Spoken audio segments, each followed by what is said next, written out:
Bonjour tout le monde. C'est la deuxième séance concernant le premier chapitre, qui est les réactions métaboliques permettant la libération de l'énergie emmagasinée dans la matière organique au niveau cellulaire. Au cours de la dernière séance, nous nous sommes arrêtés à la deuxième phase de la respiration qui est le cycle de Krebs. Nous avons vu également que la respiration est le résultat de trois phases, la glycolyse, le cycle de Krebs et la phosphorylation oxydative et réduction d'oxygène. Également, au cours de la glycolyse, nous avons vu au cours de la glycolyse, au niveau du plasme, la dégradation du glucose donne deux molécules d'acide pyruvique au pyruvate, CH3COOH, deux molécules de NADH2, transporteur d'hydrogène réduit, et deux molécules d'ATP. Or, la cellule doit libérer et emmagasiner d'une molécule de glucose 38 molécules d'ATP.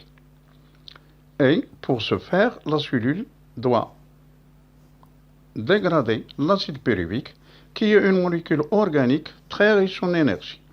Question. Quel est donc le devenir de cet acide pyruvique? La cellule suit deux voies dans la dégradation d'acide pyruvique.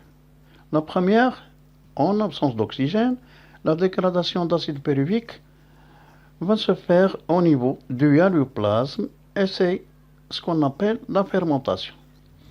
En présence d'oxygène, l'acide pyruvique va pénétrer dans un organe très important qui est la mitochondrie, exactement au niveau de la matrice de cet organite qui est l'équivalent de cytoplasme chez la cellule. Donc, une fois l'acide pyruvique se trouve dans la matrice de la mitochondrie, il va subir une multitude de réactions chimiques qui constituent le cycle de Krebs, c'est-à-dire la deuxième phase de la respiration. Donc, deuxième phase, cycle de Krebs.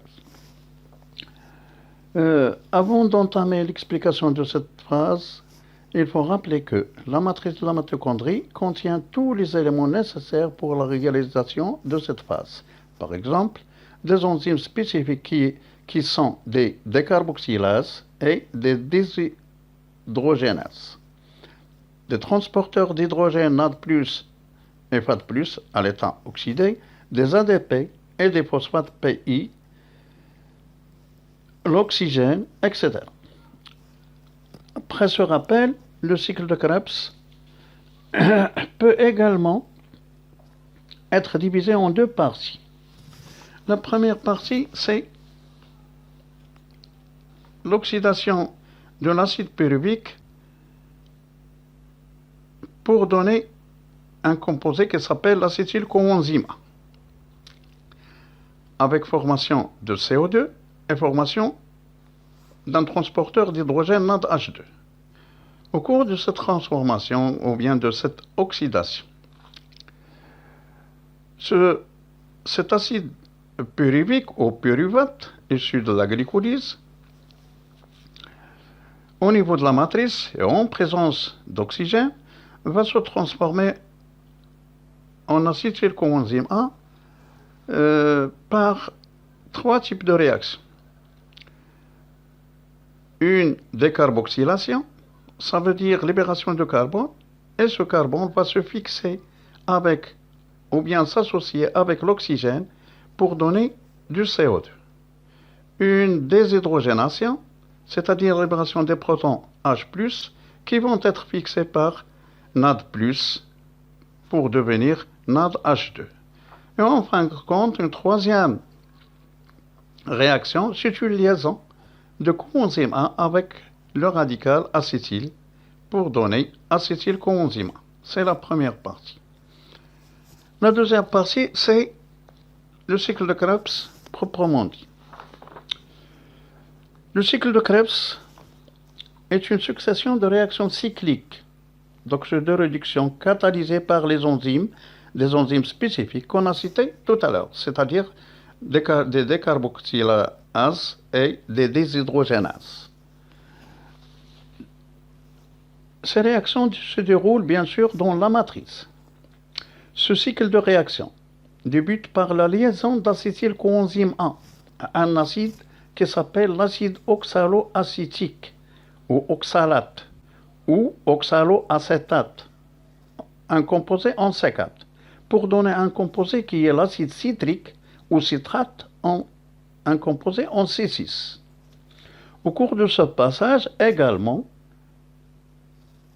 le coenzyme A est libéré pour s'associer de nouveau à un nouveau radical acétyl issu de la dégradation d'une nouvelle molécule de pyruvate. Donc, nous avons dit que l'acétylcoenzyme A se lie à l'oxaloacétate en C4 pour donner le citrate en C6 avec libération du coenzyme A.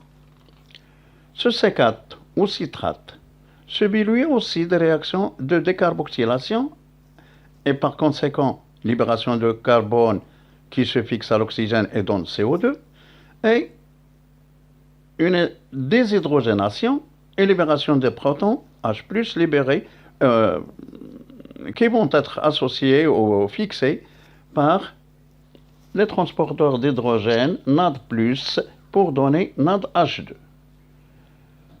Le C4 va être transformé en un composé en C5.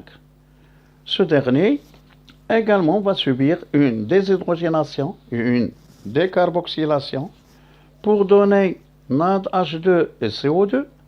Et également au cours de cette phase, cette transformation, on a la formation d'une molécule équivalente à l'ATP qui s'appelle GTP.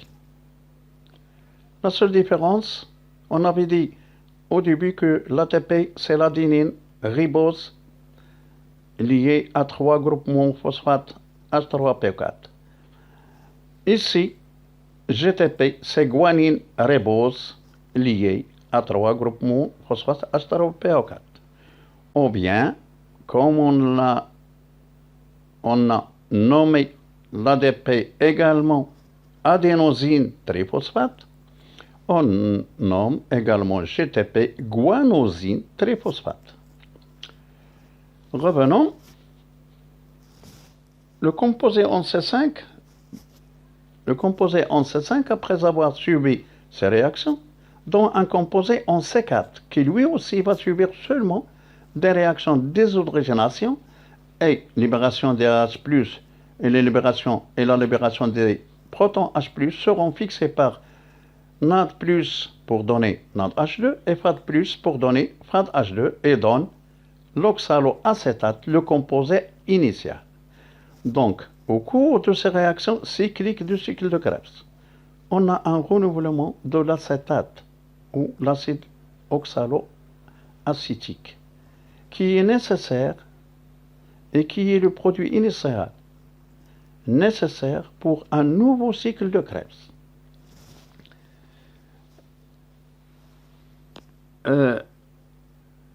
Et ce sont là les réactions chimiques qui constituent le cycle de Krebs. Une parenthèse, en ce qui concerne les composés qui forment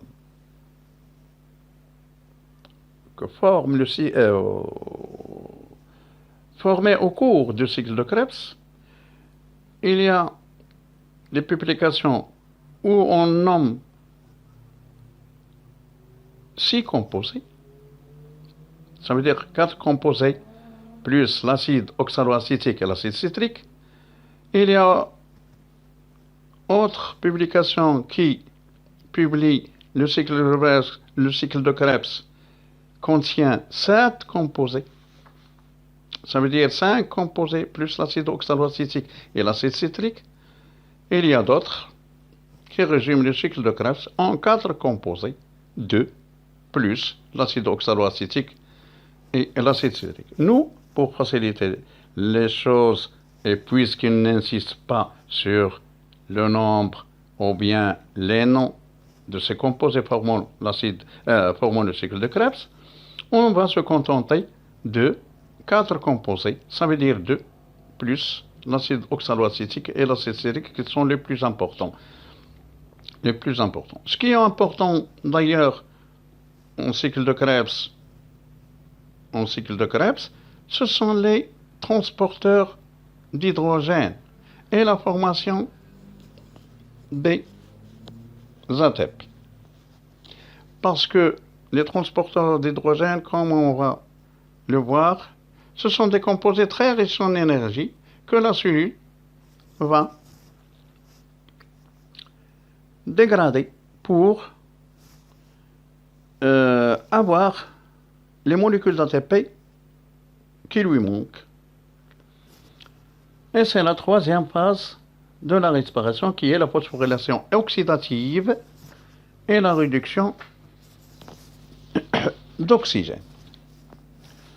Au cours de cette phase,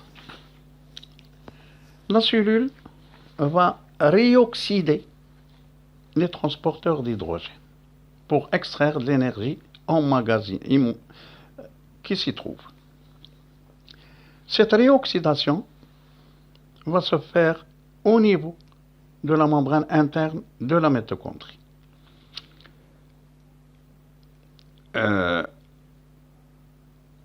Les réactions de la réoxydation des transporteurs d'hydrogène, on en a H2 donne NAD+, plus d'électrons, plus de protons. On a FAD H2 qui donne FAD+, plus d'électrons, plus de protons.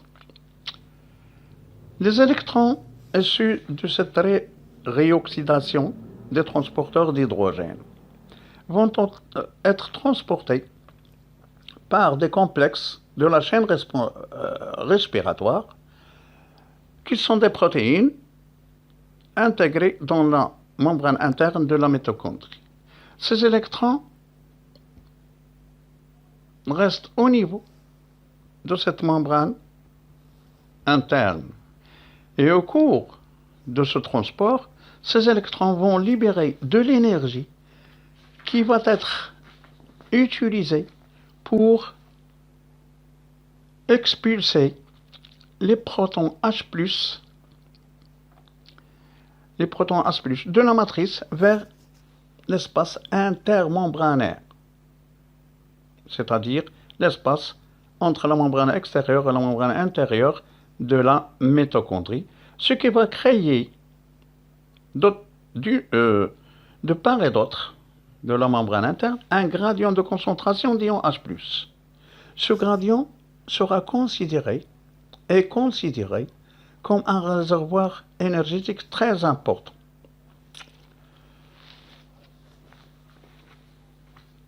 Le retour des ions H+, qui se trouve au niveau de l'espace intermembranaire, va se faire à travers des protéines spécifiques qui s'appellent les sphères pédonculées et qui sont des enzymes ATP synthétase. Ce retour, ou bien ce passage des ions H+, va fournir une énergie nécessaire à la stimulation de cette enzyme qui induit la phosphorylation de l'ADP et la formation d'ATP, molécule qui emmagasine de l'énergie. Bien sûr, selon la réaction que vous savez, ADP plus PI plus énergie donne ATP. Donc, c'est la phosphorylation oxydative. Les électrons vont retourner à la matrice et seront fixés par l'oxygène qui est le dernier accepteur de ces électrons et des protons H+ qui se trouvent dans la matrice mitochondriale et forment des molécules d'eau. Selon la réaction, un demi-O2 plus 2 électrons plus 2 protons H+, donne H2O. Ou bien O2 plus 4 électrons plus 4 protons H+, donne 2H2. Donc, en résumé, la phosphorylation oxydative, c'est une multitude de réactions qui se fait au niveau de la membrane interne mitochondriale avec l'intervention des protéines de la chaîne respiratoire et des sphères pédonculées qui commence par l'oxydation des transporteurs d'hydrogène NADH2 et FADH2 et se termine par la phosphorylation d'ATP et phosphorylation d'ADP et formation d'ATP.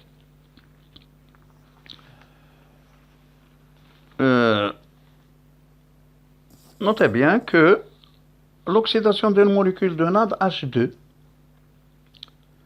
au niveau de la membrane interne de la mitochondrie permet de synthétiser 3 molécules d'ATP, alors que l'oxydation de NADH2 fournit seulement 2 ATP. Et c'est pour ça.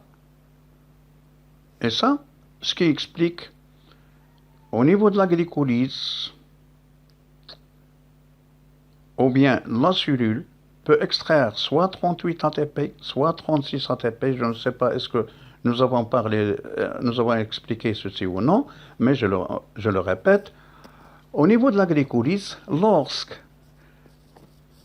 le transporteur d'hydrogène NAD+, qui intervient, et c'est le cas courant,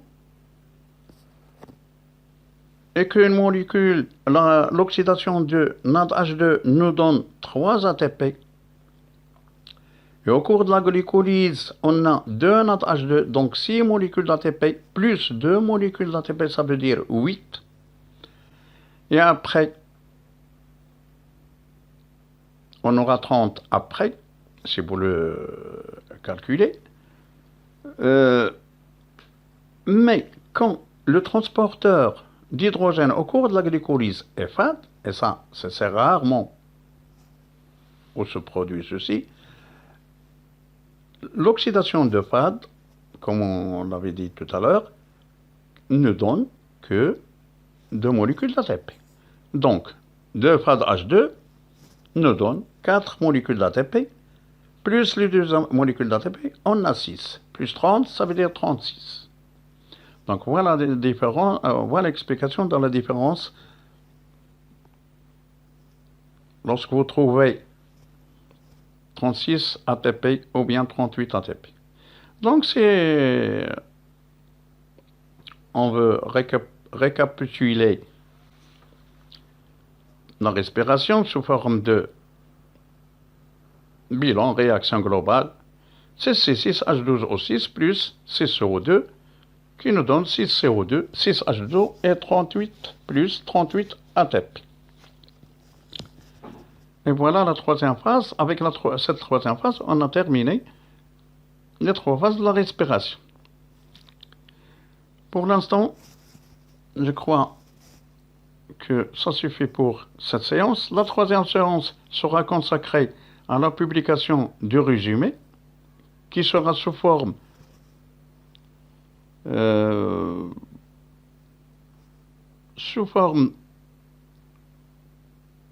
très simple. En plus de ça, on va publier les réactions les plus importantes que vous devez savoir. Réaction d'ATP, de transport d'hydrogène, réduction, oxydation, etc. En plus de ça, il nous reste la fermentation. La fermentation est très simple. Elle se résume en 2 réactions, grosso modo. On a la fermentation, entre parenthèses, vous savez, se réalise au niveau du hyaloplasme. Donc, et en absence d'oxygène, bien sûr. Donc, au cours de la fermentation, on a 2 types de fermentation. Fermentation alcoolique et fermentation de l'acide lactique, c'est-à-dire formation d'un alcool et formation d'un acide lactique. Donc, au cours du résumé, en publication de résumé, on va publier également les réactions de la fermentation, plus certaines remarques très simples que j'espère vous seront utiles pour la compréhension de ce premier chapitre. Et bonsoir à tout le monde.